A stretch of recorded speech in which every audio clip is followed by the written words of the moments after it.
സത്യത്തിൽ ഇന്ത്യൻ രാഷ്ട്രീയം എത്ര കാലത്തിന്റെ ഇടവേളയ്ക്ക് ശേഷമാണ് ഇത്രയും കരുത്തുറ്റ ഒരു സമരത്തെ കാണുന്നത് എന്ന പ്രത്യേകതയുണ്ട്. അതായത് പല സ്ഥലത്തായിട്ട് ബാരിക്കേഡുകൾ വെക്കുവാണ് പോലീസ് ഇപ്പോൾ. ഒന്ന് കാണാം എന്താണ് അവിടെ സംഭവിക്കുന്നത് നോക്കാം.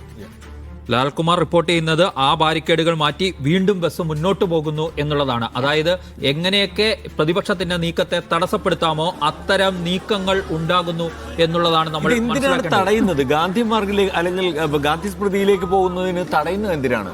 അതാണ് വ്യക്തമായത്. ഇപ്പൊ പ്രധാനമന്ത്രിയുടെ വീട് ആണ്, അത് സുരക്ഷാ പ്രശ്നമാണ്. ഗാന്ധി സ്മൃതിയിൽ എല്ലാവരും പോകുന്നതാണ്, അവിടെ ആദരാഞ്ജലി അർപ്പിക്കാൻ പോകുന്നതാണ്, അല്ലെങ്കിൽ മറ്റേതെങ്കിലും തരത്തിലുള്ള ദൃശ്യങ്ങളിലേക്ക് നോക്കൂ. ആളുകൾ ആ ബാരിക്കേഡുകൾ എടുത്ത് മാറ്റി വണ്ടി മുന്നോട്ട് പോവുകയാണ്. അപ്പൊ ഈ വണ്ടി വഴിയിൽ തടയാനുള്ള ശ്രമത്തെ മറികടന്നുകൊണ്ട് പ്രതിപക്ഷ എംപിമാരുടെ വാഹനം മുന്നോട്ട് കുതിക്കുന്നതാണ് നമ്മൾ കാണുന്നത്. ഗാന്ധി സ്മൃതിയിലേക്ക് പോയി സമാധാനപരമായിട്ടുള്ള ഒരു പ്രതിഷേധ പരിപാടി സംഘടിപ്പിക്കാൻ ശ്രമിച്ച എംപിമാരെ ഡൽഹി പോലീസ് തടയുകയാണ്.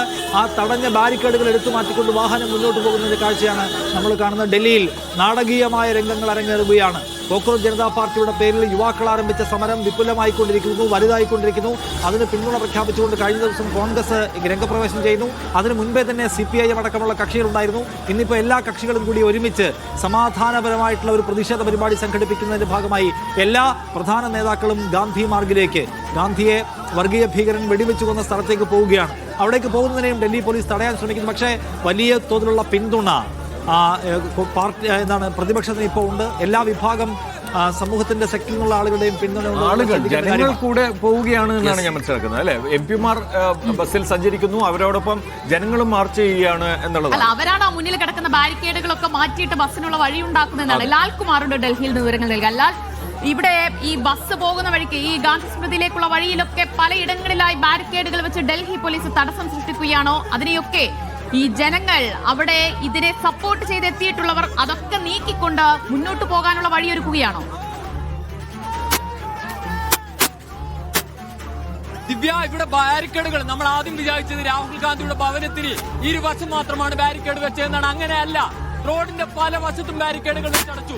സമാധാനപരമായി സമരം ചെയ്യാനുള്ള പ്രതിപക്ഷത്തെ നീക്കത്തെ ഉൾപ്പെടെ ഇവിടെ ഭയപ്പെടുന്ന കാഴ്ചയാണ് നമുക്ക് കാണാൻ കഴിയുന്നത്. എന്നാൽ അതിനെ ഭേദിച്ചുകൊണ്ട് ഓരോ ബാരിക്കേഡുകളെയും തള്ളിമറിച്ചുകൊണ്ട് ബസ് മുന്നോട്ട് പോയിക്കൊണ്ടിരിക്കുകയാണ്. അതിന് മുന്നിൽ നമുക്ക് മുന്നിൽ നിന്ന് നയിക്കുന്ന രാഹുൽ ഗാന്ധിയെ കാണാം. പിറകിൽ പ്രതിപക്ഷ എംപിമാർ നിരയായി മറ്റു ബസ്സുകളിൽ ഉൾപ്പെടെ ഇത്തരത്തിൽ ഗാന്ധി സ്മൃതിയിലേക്ക് പോയിക്കൊണ്ടിരിക്കുകയാണ്. പ്രതിപക്ഷ എംപിമാർ ഉൾപ്പെടെ നമ്മളോട് പറഞ്ഞു, സമാധാനപരമായിട്ടുള്ള സമരത്തിനാണ് ഞങ്ങൾ പോകുന്നത്. പക്ഷെ കേന്ദ്ര സർക്കാർ സമാധാനത്തെ പോലും ഭയക്കുന്ന കാഴ്ചയാണ് നമ്മളിപ്പോൾ കാണുന്നത്. ഇവിടെ കൂടുതൽ പ്രവർത്തകർ സ്ഥലത്തേക്ക് എത്തുന്നു, പോലീസ് എത്തുന്നു, കൂടുതൽ ഫോഴ്സ് ഇവിടത്തേക്ക് എത്തുന്നു, ബസ്സുകൾ തടയാൻ കൂടുതൽ ഫോഴ്സ് എത്തുന്നു. അത്തരത്തിൽ സംഘർഷാവസ്ഥയിലേക്ക് കാര്യങ്ങൾ പോകുന്നു. എന്നാലും വിട്ടുകൊടുക്കില്ല, ബസ് മുന്നോട്ട് തന്നെ എന്ന് തന്നെയാണ് പ്രതിപക്ഷത്തിന്റെ നിലപാട്.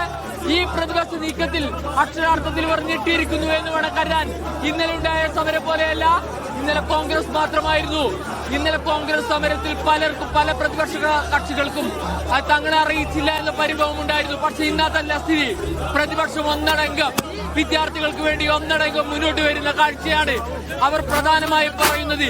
ഇന്ന് കടകൾ ഉൾപ്പെടെ അടച്ച് കടകളുടെ മുഴുവൻ അടച്ച് കുട്ടികളെ വേട്ടയാടാനുള്ള നിലയിലേക്കാണ് കാര്യങ്ങൾ പോകുന്നത്. അതിനെ അനുവദിക്കില്ല, തങ്ങളുടെ ജീവനുള്ള കാലത്തോളം അതിനെ അനുവദിക്കില്ല.